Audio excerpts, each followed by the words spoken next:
Le somnambulisme.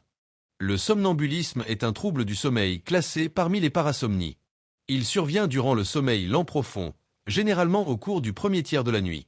Sur le plan scientifique, le somnambulisme correspond à un éveil incomplet. Certaines régions du cerveau responsables du mouvement s'activent, tandis que les zones impliquées dans la conscience, la mémoire et le raisonnement restent en état de sommeil profond. Cela explique pourquoi la personne peut s'asseoir brusquement dans son lit, marcher dans la maison, ouvrir des portes, parler ou effectuer des gestes plus complexes, tout en ayant les yeux ouverts mais le regard vide. Au réveil, il existe presque toujours une amnésie complète de l'épisode. Le somnambulisme est particulièrement fréquent chez l'enfant, touchant jusqu'à 15-20% d'entre eux au moins une fois dans leur vie. Chez l'adulte, il est plus rare, environ de 1 à 4%. Chez l'enfant, il est lié à l'immaturité des mécanismes cérébraux qui régulent les cycles veille-sommeil. Chez l'adulte, il peut être favorisé par plusieurs facteurs déclenchants: privation de sommeil, stress psychologique, fièvre, consommation d'alcool, certains médicaments sédatifs ou hypnotiques, et parfois des troubles psychiatriques ou neurologiques. Sur le plan physiopathologique, le sommeil normal dépend d'un équilibre précis entre les systèmes cérébro-activateurs, notamment le système réticulaire ascendant, et les structures responsables du sommeil profond situées au niveau du thalamus et du cortex cérébral.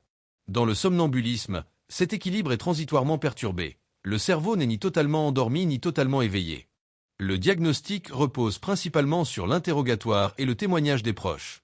Un enregistrement du sommeil, polysomnographie, n'est indiqué que dans les cas atypiques ou en cas de doute diagnostique, notamment pour éliminer une épilepsie nocturne ou un trouble du comportement en sommeil paradoxal, qui ont des mécanismes différents. Dans la majorité des cas chez l'enfant, aucun traitement médicamenteux n'est nécessaire.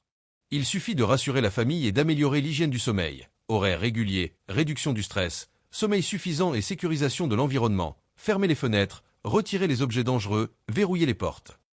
Il est déconseillé de réveiller brutalement la personne. Il vaut mieux la guider calmement vers son lit. Chez l'adulte, si les épisodes sont fréquents, dangereux ou très invalidants, un traitement médicamenteux peut être envisagé sous supervision médicale spécialisée. En conclusion, le somnambulisme est un trouble neurologique bénin lié à un éveil partiel du sommeil profond. Il est fréquent chez l'enfant, le plus souvent transitoire, et ne correspond ni à une maladie mentale grave ni à un phénomène mystique, mais à une particularité du fonctionnement du cerveau pendant le sommeil. Faites-vous partie des personnes qui souffrent de ce trouble? Partagez votre expérience dans les commentaires. N'oubliez pas de vous abonner à la chaîne YouTube pour recevoir toutes les nouveautés.